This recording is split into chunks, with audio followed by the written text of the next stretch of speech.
Estamos em Salmos 106 e nós vamos ver o que Deus vai falar conosco através desses salmos. Amém? Deus abençoe a cada um de nós. Através da sua palavra nós possamos sair daqui hoje fortalecidos, com o nosso espírito forte, em nome de Jesus. Louvado seja o Senhor. Deem graças ao Senhor, porque Ele é bom. Seu amor dura para sempre. Quem poderá contar os feitos poderosos do Senhor? Quem poderá louvá-lo como ele merece? Como são felizes os que fazem o que é certo e praticam a justiça o tempo todo. Nós iniciamos aqui o Salmo 106, dizendo que nós devemos render graças ao Senhor, nós devemos ser gratos ao Senhor por tudo aquilo que Ele tem proporcionado a nós. Se o Senhor tem nos feito homens e mulheres que buscam a sua palavra, vamos ser gratos ao Senhor, já temos motivos de gratidão. Quem poderá contar os feitos poderosos do Senhor? Sabe o que isso me faz pensar? Salmo 106. Quem poderá contar os feitos poderosos do Senhor? Isso me faz pensar, meus amados, que quantos feitos o Senhor tem feito, quantas coisas o Senhor tem feito no meio de nós, quantas coisas o Senhor tem promovido para que nós possamos estar vivos, para que nós possamos estar cumprindo um papel diante da sociedade, um papel diante dos nossos amigos. Quantas coisas o Senhor tem movido ao nosso redor. Por isso que aqui está dizendo, quem poderá contar os feitos do Senhor? Não é possível contar os feitos do Senhor, porque tem muitas coisas que o Senhor promove para nós que não são nem visíveis aos nossos olhos. Tem muitas coisas que o Senhor faz para cada um de nós que passa despercebido, meus amados. Enquanto Deus está agindo aqui na minha vida, Deus pode estar agindo na sua vida também. É verdade, nós vivemos reclamando, nós vivemos murmurando. E quem perde com isso somos nós. Nós estamos perdendo de louvar e adorar o Senhor para estar murmurando. Então vamos ser gratos, né? Como são felizes os que fazem o que é certo e praticam a justiça todo o tempo. Lembra-te de mim, Senhor, quando mostrares favor ao teu povo. Aproxima-te e resgata-me, que eu compartilhe da prosperidade dos teus escolhidos, que eu me alegre na tua alegria, na alegria do teu povo, e exulte com aqueles que pertencem a ti. Pecamos contra nossos antepassados, como nossos antepassados, fomos desobedientes e rebeldes. No Egito, nossos antepassados não deram valor às maravilhas do Senhor. Não se lembraram de seus muitos altos atos de bondade. Rebelaram-se contra ele junto ao Mar Vermelho. Vocês se lembram da passagem do Mar Vermelho? Quando os israelitas chegaram à beira do mar, que o povo do Egito estava atrás para matá-los, eles começaram a murmurar e reclamar. E eles começaram a falar com Moisés, se era para a gente sofrer, se era para a gente morrer aqui, diante ao Mar Vermelho, que deixasse a gente lá na escravidão. Então o povo ele não acreditava, o povo ainda não tinha uma fé que podia acreditar naquilo que não via. Eles estavam vendo a morte deles ali, mas Deus estava vendo uma oportunidade de promover um milagre na vida deles. Enquanto eles estavam pensando na morte, enquanto eles estavam vendo a morte, Deus estava vendo a possibilidade de promover um grande milagre. E nós, às vezes, estamos vivendo momentos que estão parecendo a morte para nós, estão parecendo a destruição. E nós devemos, nesse momento, chamar o milagre de Deus para nossas vidas. Nós devemos, nesse momento, buscar de Deus o milagre. Deus está nos dando a oportunidade de viver o milagre. Quando nós estamos mal, quando nós estamos desanimados e achando que tudo acabou, quando nós estamos pensando que não há mais solução, é a hora de chamar o milagre do Senhor.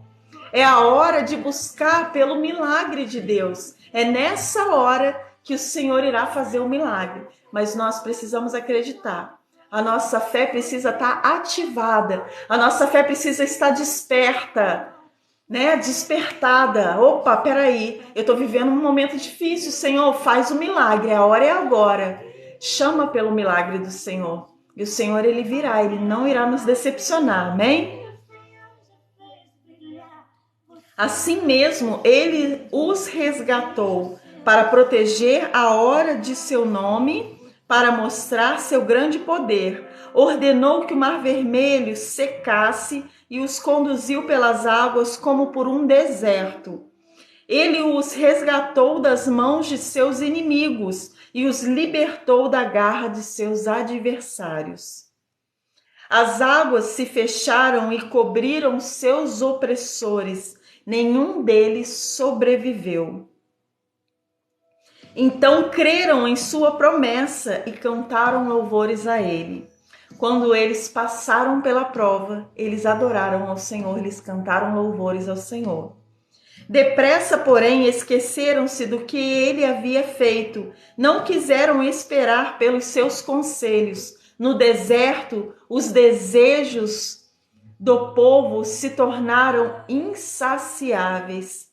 Puseram Deus à prova naquela terra desolada. Ele atendeu a seus pedidos, mas também lhe enviou uma praga. No acampamento tiveram inveja de Moisés e de Arão, o sacerdote consagrado ao Senhor. Por isso a terra se abriu, engoliu Datã e sepultou Abirão e os outros rebeldes. Fogo desceu sobre aqueles que os seguiam, uma chama consumiu os perversos. Olha só, essa parte aqui está citando sobre aquele período em que Datã ele se uniu a outros, né? A outros homens daquele acampamento, a outras famílias daquele acampamento e começaram a agir contra Moisés. Começaram a se levantar contra Moisés. E a palavra do Senhor ela é bem clara. Quem se levanta contra os filhos de Deus, eles se levantam para cair, para ser oprimidos, para serem derrotados. Então, amados, nós precisamos nos apegar a essa palavra, nós precisamos acreditar nessa palavra, viver essa palavra. Aqueles que se levantam contra os filhos do Senhor, eles se levantam para cair.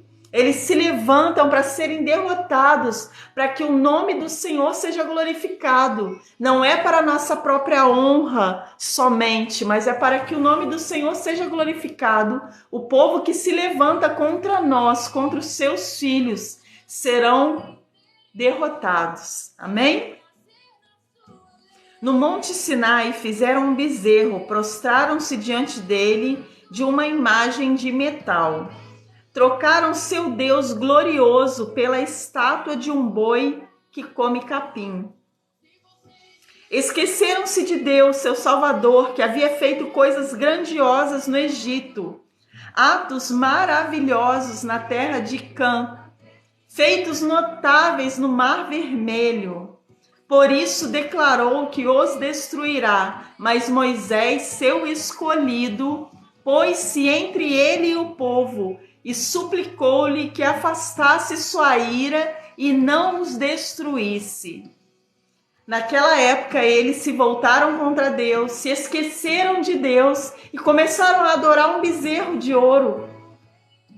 Mas existia um homem que foi levantado como libertador do povo de Israel, e ele não somente libertou o povo da escravidão, mas ele também fez com que Deus repensasse, ele fez com que Deus tivesse misericórdia do povo e suplicou pelo povo, pela vida do povo, porque a vontade do Senhor, amados, naquele momento, a vontade do Senhor era destruir o povo. O povo já tinha sido orientado, as leis já estavam em prática. E a lei do Senhor diz que nós não devemos adorar a nenhum outro Deus.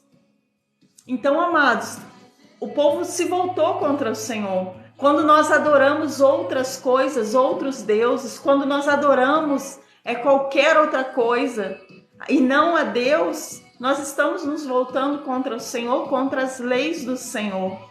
E essa lei de adorar somente a Deus, colocar Deus acima de todas as coisas, ela permanece até hoje. Até hoje nós devemos colocar Deus acima das coisas. Amém? Trocaram seu Deus glorioso por estátua de um boi que come capim. Esqueceram-se de Deus, seu Salvador, que havia feito coisas grandiosas no Egito, atos maravilhosos na terra de Cã, feitos notáveis no Mar Vermelho. Por isso declarou que os destruiria, mas Moisés, seu escolhido, pôs-se entre ele e o povo e suplicou-lhe que afastasse sua ira e não os destruísse. Eles, porém, se recusaram a entrar na terra agradável, pois não creram na promessa. Em vez disso, resmungaram em suas tendas e não deram ouvidos ao Senhor. Assim ele jurou solenemente que os mataria no deserto, que dispersaria seus descendentes entre as nações e o enviaria para o exílio nas terras distantes. Depois juntaram-se aos adoradores de Baal em Peor. Chegaram a comer sacrifícios oferecidos aos mortos. Com todos esses atos provocaram a ira do Senhor, por isso uma praga se espalhou entre eles. Finéias, porém, teve coragem de intervir e a praga foi detida. Todos aqueles que tinham um contato com o Senhor, todos aqueles que tinham um relacionamento com o Senhor próximo a Deus, começaram a intervir para que a praga não se alastrasse e o povo morresse, o povo fosse realmente assim dizimado naquele período. Assim, desde então, ele foi considerado justo. Também em Meribá provocaram a ira do Senhor e causaram sérios problemas a Moisés. Fizeram Moisés se irar e ele falou sem refletir. Destruíram as nações que habitaram na terra, como o Senhor lhe havia ordenado. Essa praga aqui que veio, né? Esse mal que veio sobre Moisés, que está falando aqui em Meribá, foi no período em que eles estavam pedindo água e Moisés ele se irou, ele ficou com tanta raiva porque o povo já tinha vivido tantos milagres, tantas maravilhas, o povo já tinha vivido tanta prova de que Deus estava com eles. O povo já tinha vivido tantos momentos com Deus, Deus já tinha se mostrado tantas vezes, Deus já havia se mostrado fiel tantas vezes, e mesmo assim o povo estava murmurando, reclamando, o tempo todo resmungando no ouvido de Moisés, e Moisés começou a ficar com raiva daquilo. E ele desobedeceu ao Senhor no momento em que Deus pede que ele falasse com a pedra, né? Que ele tocasse na pedra, que Deus iria fazer brotar água. Então Deus ele perdeu a possibilidade de poder entrar na terra prometida por causa desse momento. E foi assim um descontrole de Moisés por causa da chateação do povo em cima dele, né? Você imagina você comandar um povo, você dirigir um povo que está ali murmurando, reclamando, só falando mal, só reclamando. Aquilo ali chegou um momento que Moisés ficou irado, né? Estava cansado já de ficar carregando aquela murmuração do povo. Então, nesse momento, ele perde a possibilidade de entrar na terra prometida, porque Deus é justo. E ele desobedeceu, né?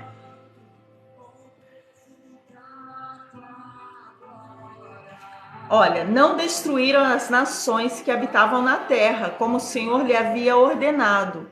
Em vez disso, misturaram-se com elas e adotaram seus costumes.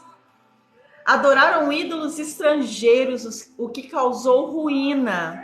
Chegaram a sacrificar aos demônios seus filhos e filhas. Derramaram sangue inocente, o sangue de seus filhos e filhas, ao oferecer sacrifícios aos ídolos de Canaã. Contaminaram a terra com sangue. A si mesmo contaminaram com seus atos perversos. Seu amor aos ídolos foi adultério. Por isso a ira do Senhor se acendeu e ele sentiu aversão por seu povo, sua propriedade. Entregou-o às nações e foram dominados por aqueles que os odiavam. O Senhor permitiu que o povo vivesse a ira daqueles que estavam contra, o povo de Israel, daqueles povos que eles passavam e o Senhor permitiu que eles fossem derrotados, em guerras, e eles deixaram de ser vitoriosos em todas as batalhas por causa da ira do Senhor. Eles despertaram a ira do Senhor. Então, olha só como nós precisamos prestar atenção nas nossas atitudes. Nós não devemos agir por impulso, não devemos agir diante dos nossos problemas, não devemos agir com a cabeça quente. Nós precisamos sim refletir quem somos, quem somos perante o Senhor, quem somos diante de Deus. Refletir e viver o que somos. Somos filhos de Deus, somos filhos do Senhor, somos filhos da promessa do Senhor, e nós não devemos nos irar, Em nome de Jesus, nós permaneceremos firmes. Seus inimigos os oprimiram e os sujeitaram ao seu poder cruel. Muitas vezes os livrou, mas escolheram se rebelar contra ele. Por fim, seus pecados os destruiu. Ainda assim, ele viu a aflição do povo e ouviu seus clamores. O povo fez errado. O povo agiu errado por várias vezes. Só que a hora que o povo se lembrava de quem eles eram quando estavam com Deus, eles se voltavam para Deus e suplicavam a Deus que Deus os perdoasse. E Deus, na sua grande e majestosa bondade, o Senhor perdoava eles e voltava a protegê-los, dos inimigos, voltava a andar com eles, voltava a estar perto deles, voltava a estar caminhando com eles. Então eles erravam e eles se arrependiam e o Senhor aceitava o perdão, o Senhor os perdoava. E isso mostra o quanto nós devemos perdoar, amados, uns aos outros. Deus, que é Deus todo-poderoso, majestoso, que está lá no trono de glória, acima de todas as coisas, Vilane. Deus perdoava, Deus mesmo assim, ele passava por cima, sabe? Daqueles erros e Deus olhava para o povo com amor e perdoava o povo. E nós devemos perdoar também aqueles que nos ofendem. E que Deus sirva de exemplo, Tudo aquilo que o povo viveu, o povo de Israel viveu, que sirva de exemplo para nós. Para que a gente não volte a ficar caindo nos nossos erros, a ficar caindo nos nossos pecados, que a gente não fique voltando aos nossos pecados, mas que a gente possa se reconciliar com Deus e se fortalecer, sabe? Que a gente possa estar vivendo o amor que Deus tem para nós, Que nós possamos, cada vez que a gente renova a nossa aliança com o Senhor, com Jesus, cada vez que nós pedimos perdão e renovamos a nossa aliança, que nós possamos nos lembrar que foi por amor que Ele morreu por nós, que foi por amor que Ele decidiu nos perdoar, que Ele decidiu nos dar a oportunidade, amados. Nós temos todos os dias a oportunidade de renovar a nossa aliança com o Senhor e viver com Ele. Todos os dias, quando eu levanto, eu peço ao Senhor, Senhor, Que a minha aliança contigo seja renovada no dia de hoje. Que eu possa viver as promessas do Senhor. Que eu possa viver, né, os propósitos que Deus tem para mim. Ainda assim, ele viu a aflição do povo e ouviu seus clamores. Lembrou-se de sua aliança com eles e teve compaixão por causa do seu grande amor. Fez que seus captores os tratassem com misericórdia. Salva-nos, Senhor nosso Deus, reúne-nos dentre as nações, para darmos graças ao teu santo nome, para nos alegrarmos no teu louvor. Louvem o Senhor, o Deus de Israel, que vive de eternidade a eternidade, e todos digam amém. Amém? Milene, linda do Senhor, todos digam amém, meus amados. Em nome de Jesus, que nós possamos entender que, mesmo no meio da dificuldade, Deus está conosco. Mesmo em meio às lutas, Deus está conosco. Mesmo no meio da situação mais difícil que você possa estar vivendo hoje, o Senhor está conosco. O povo viveu situações difíceis, o povo viveu dúvidas, incertezas, o povo viveu cansaço, o povo de Israel viveu momentos difíceis, mas Deus estava com eles. Deus estava lá para nos livrá-lo. Deus estava lá para poder guardá-los da morte. Deus estava lá para fazê-los vitoriosos em suas batalhas. Então, mesmo em meio à dificuldade que você está vivendo hoje, mesmo em meio à sua dor, Deus está com você. Mesmo que você esteja vivendo a pior situação que você já viveu na sua vida, o Senhor está com você. E Deus, ele se mostra presente, cada vez mais presente, quando nós estamos vivendo em situações em que a gente acha que tudo está acabado, tudo está perdido, que as coisas não terão mais solução. Deus está lá conosco. E é nesse momento que Deus vai mostrar o seu milagre. Em nome de Jesus, vamos orar ao Senhor e vamos pedir a Ele que nós possamos permanecer firmes, que a nossa murmuração possa diminuir e que o nosso louvor e adoração ao nosso Deus possa crescer. Que não como o povo de Israel andou, mas que nós possamos andar adorando ao Senhor e levando a nossa súplica e a nossa adoração ao trono de glória. Amém?